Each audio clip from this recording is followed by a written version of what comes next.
Good afternoon. Today you will learn about the active offensive of the Russian army on the front, the strategy of the Ukrainian army for the near future, as well as discuss the problems with Western aid and other equally interesting events that occurred on January 18th.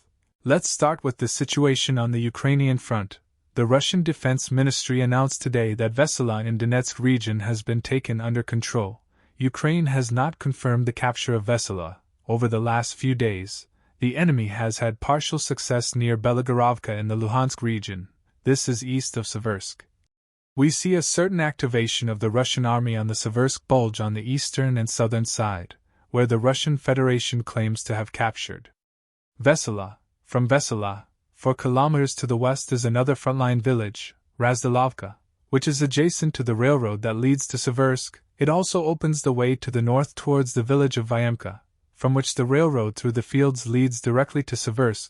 The movement to Vyemka may create a threat of flank coverage for both Razdalovka and Spornoye, which are also being fought over.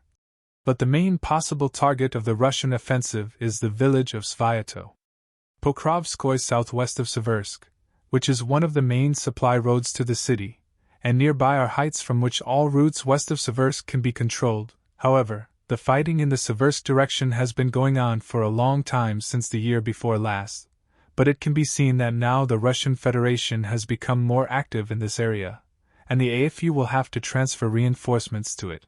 According to Ukraine, yesterday the Russian army doubled the number of airstrikes in the southeastern direction up to 41. Before that, their daily number had not fallen below 20 for almost a week. The Russian Federation's activity along the entire section of the front is gradually increasing.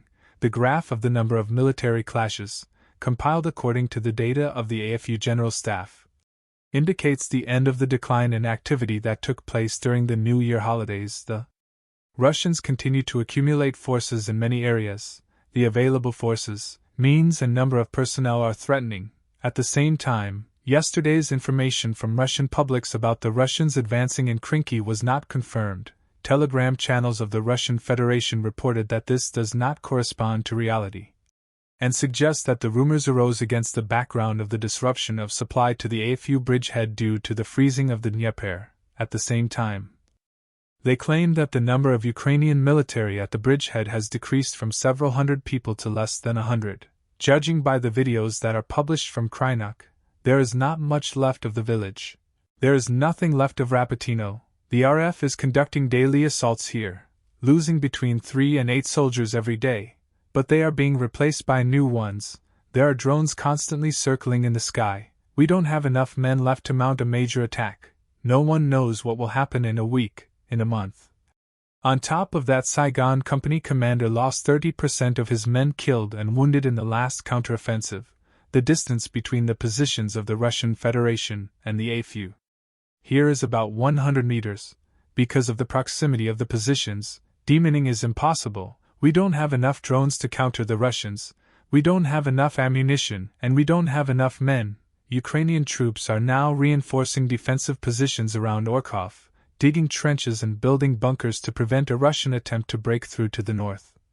The military complain that until April volunteers used to bring food and aid to the front every day, but now this is happening less and less often, and they also resent that peaceful life continues in towns far from the front, while corruption prevents the country from transitioning to a war economy.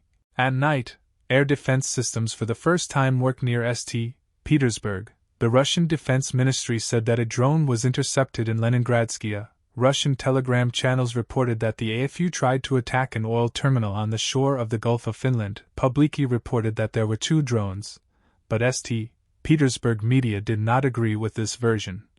Nothing is known about the damage and hits. Nevertheless, there is a discussion in Russian publics about how the Ukrainian drones, if they were drones, managed to fly to St. Petersburg, the shortest distance from the Ukrainian border to Russia's northern capital, if you don't fly into Belarus, is 851 kilometers in a straight line. The AFU has drones capable of covering such distances. Of course, the longer the route, the higher the probability of the drone being intercepted by air defense systems on the way to the target. In addition, the drone must maneuver to bypass air defense areas. Therefore, it is likely that the drone, if it was launched from Ukraine, traveled an even greater distance, which also does not increase the likelihood of reaching the target. In Russian telegram channels on the subject, there are already speculations that the drones were launched from the territory of neighboring Finland or Estonia, or from a ship from the neutral waters of the Baltic. They say that the port, which was allegedly attacked by drones,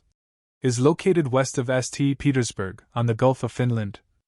Telegram channels also report that the wreckage of the drone was found on the ice of the bay. However, it is not possible to verify this version. Ukrainian media wrote that the GSD took responsibility for launching the drones, but they did not specify from where they were launched. Recall that there have already been similar discussions when drones attacked a military airfield in Pskov. Then the head of the GUR, Kirill Budanov, claimed that these strikes were carried out from the territory of Russia. But President Zelensky at the same time claimed that Ukrainian long-range weapons were used on a target 700 kilometers away. That's exactly how far it is from Ukraine to Pskov. Russian drones carried out strikes in Ukraine tonight. 22 of 33 Shahids were shot down. Where the 10 drones that were not shot down went, it was not reported. But there is information about falling debris in the Sumy region, where a technical room and a cargo transport were damaged. 2 S-300 missiles were also launched at the Kharkiv region. The strike was on Chugov, where a woman was killed and 3 people were injured. School buildings were damaged. Later, a residential house in Kupiansk came under fire, where a 57-year-old woman was killed and 2 men were wounded. Meanwhile, calls to arm Ukraine and increase pressure on Russia continued in Davos. A traditional Ukrainian breakfast was held there in the morning. In social networks, many paid attention to the unusual logo of the event, as if the phrase "Stand with Ukraine" was repeatedly crossed out. The organizer of the breakfast, Viktor Pinchuk, explained that it was a painting by Ukrainian artist Mikhail Kadin. Painted in April last year, the phrase "Stand with Ukraine" has been written on it so many times that it is hard to read. The statement has been made so many times that in the end it has become almost meaningless. This April 2023 piece explains our situation today. In war, it doesn't matter if you've done much. In war, it only matters if you have done enough to win. Ukraine is being given too few weapons to win, and time is running out. Actually, insufficient aid, as well as ineffective sanctions pressure on Russia, became the main topic of the speakers at the Ukrainian breakfast. Foreign Minister Dmytro Kuleba rebuked allies for the presence of Western components in Russian weapons that are hitting Ukraine. First of all, the calls for continued aid are now addressed to the Americans. There is no way the U.S. Congress can agree on a funding package to support Ukraine. White House spokesman John Kirby said yesterday that Ukraine, in the absence of American aid, is already approaching depletion of some weapons. Some of them the AFU will have enough for 2 to 3 months. The situation in Ukraine is already changing for the worse. And if the U.S. does not provide aid to Kyiv quickly, everything may change irreversibly. No agreement could be reached at Biden's audience. It should be noted that Biden, as the White House reported after the meeting, expressed his commitment to reaching an agreement on the border. However, judging by Johnson's comment, not in the parameters that Republicans insist on. After the meeting at Biden's, Trump spoke out against a compromise agreement on the border that Ukraine's money allocation depends on.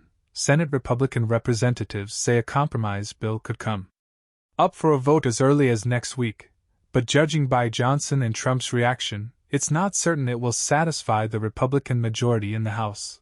Thanks to everyone who watched this video. If you want to stay up to date and get the latest news, then subscribe to our channel and click on the bell so you don't miss new episodes.